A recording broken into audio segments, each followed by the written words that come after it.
doing? Power to the people. This is Cyber Behike Sanakori of the Taino Funhouse.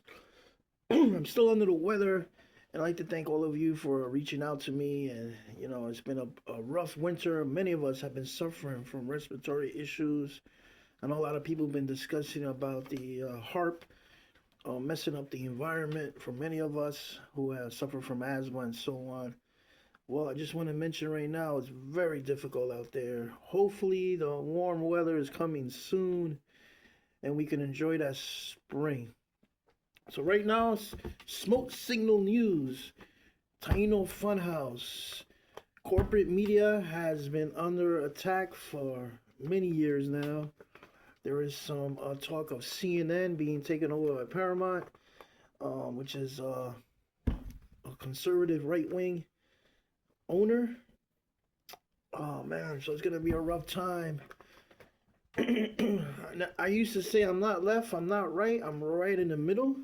But during these trying times, it's very difficult. So I'm gonna bring you as unbiased news as much as I can.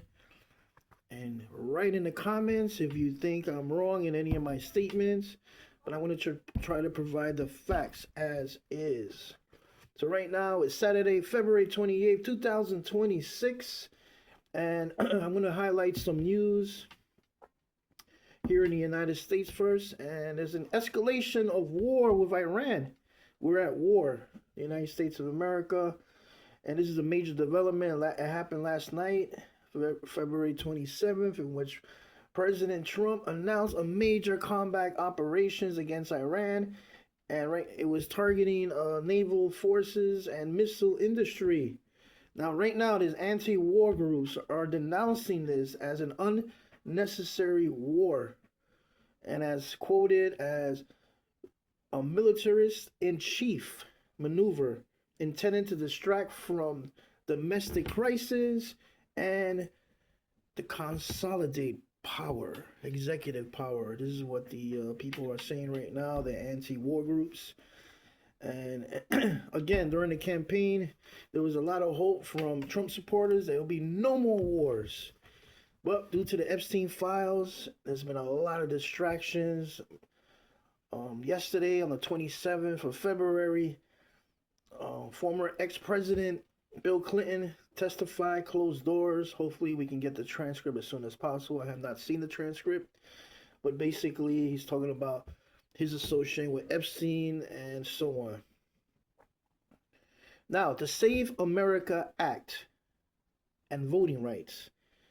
Now, many progressive advocates are sounding the alarm over this Save America, S-A-V-E, America Act.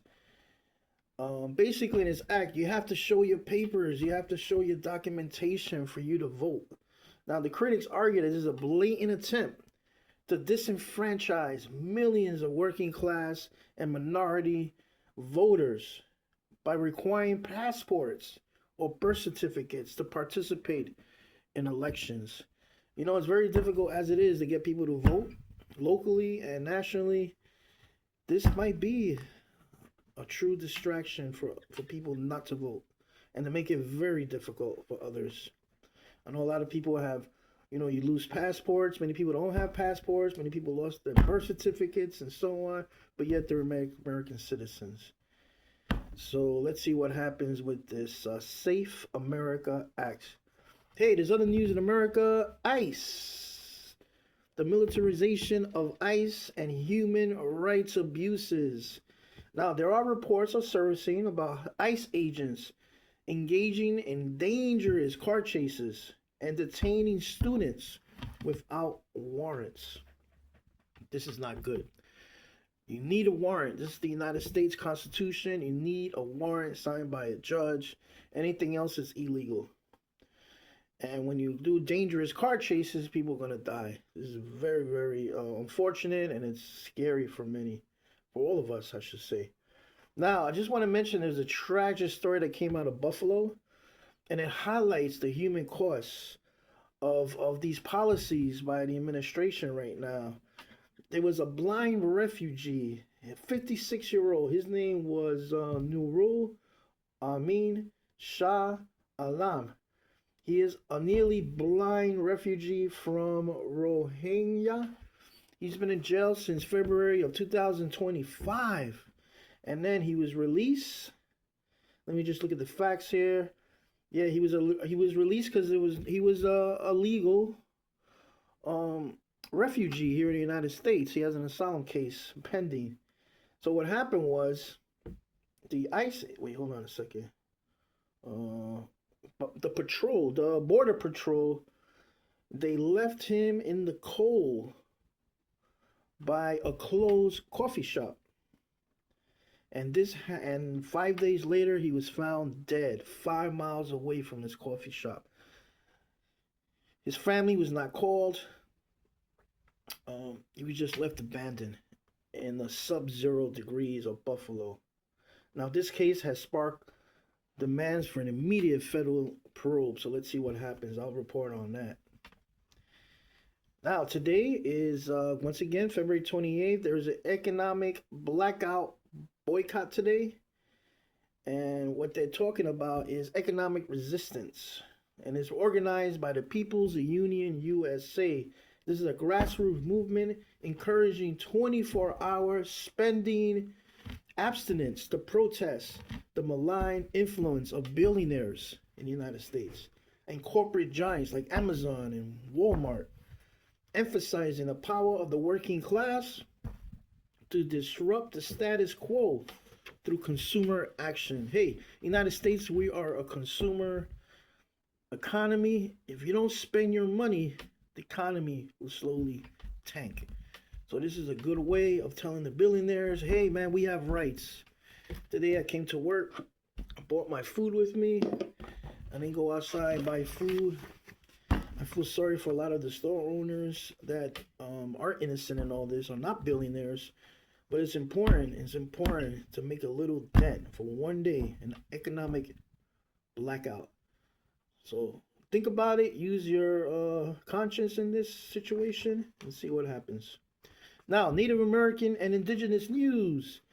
There have been protests against ICE in Minneapolis. Indigenous activists in Minneapolis have taken to the streets to protest ICE operations on and near tribal lands.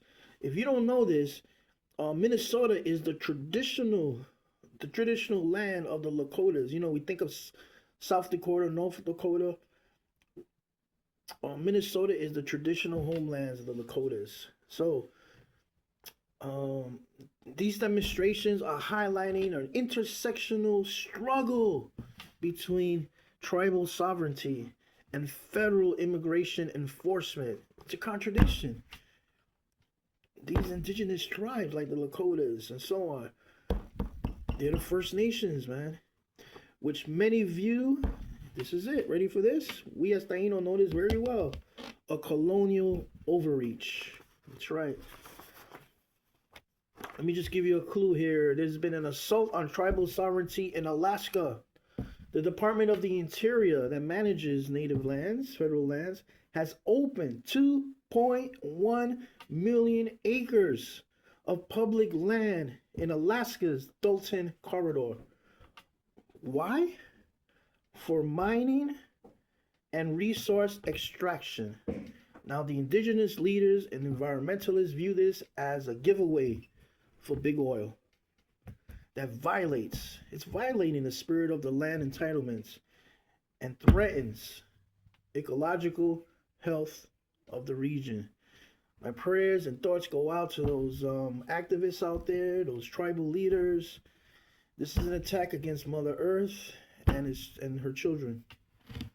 Very, very important to understand this. And check this out. The dismantling of the MBDA. Democratic senators are demanding an investigation into the unlawful, let me repeat that again, unlawful dismantling of the Minority Business Development Agency, MBDA, as the only federal agency. Let me repeat that again. I did some research on this. As the only federal agencies dedicated to supporting minority-owned businesses. Its elimination is being framed by native leaders as a direct attack on the economic self-determination of tribal citizens.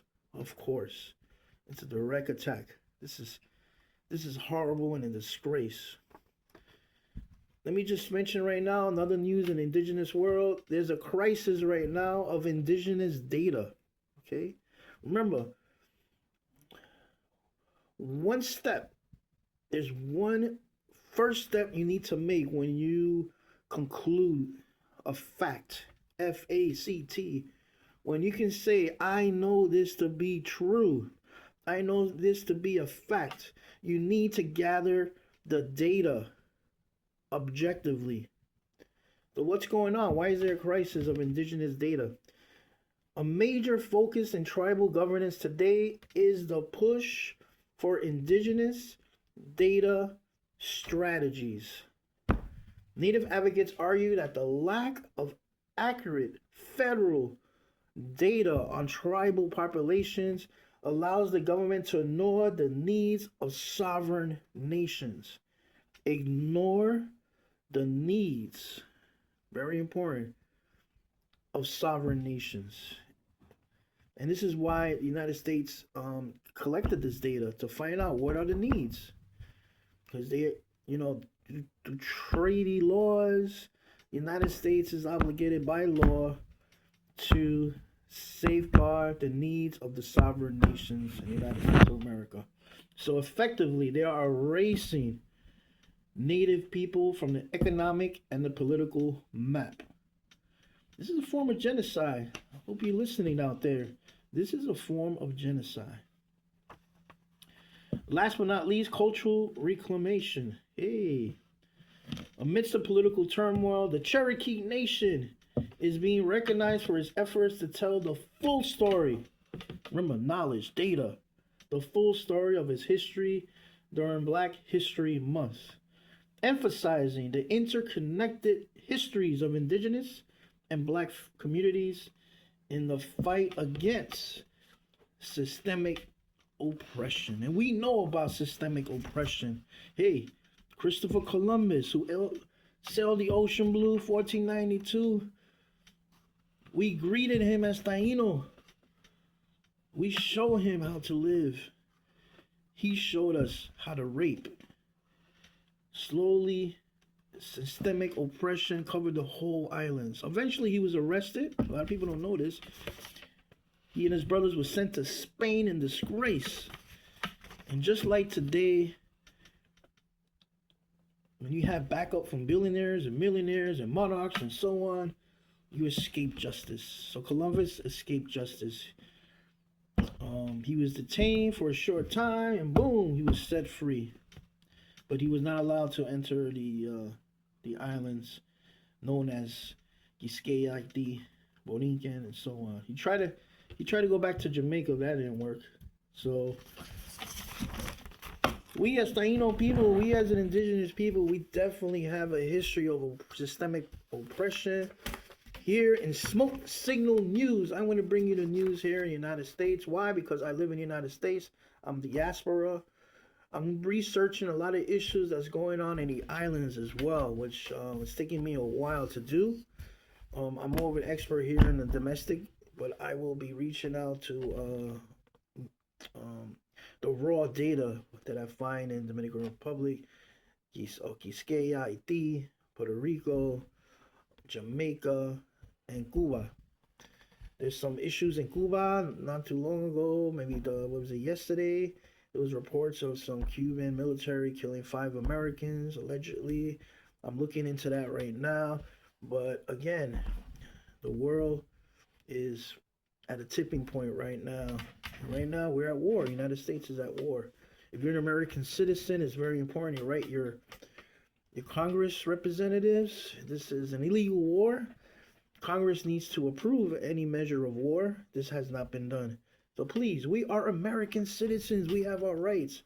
We are a republic that's that we follow a constitution. So it's very, very important. Through time, we have done really good work, great work, I should say, our forefathers and mothers, to try to tweak the the Constitution, like voting rights, which is under attack right now. Thank you for tuning in. I'll see you tomorrow. This is the Cyber Behike Sanakori. Welcome to Smoke Signal News of the Taino Funhouse. Thank you so much.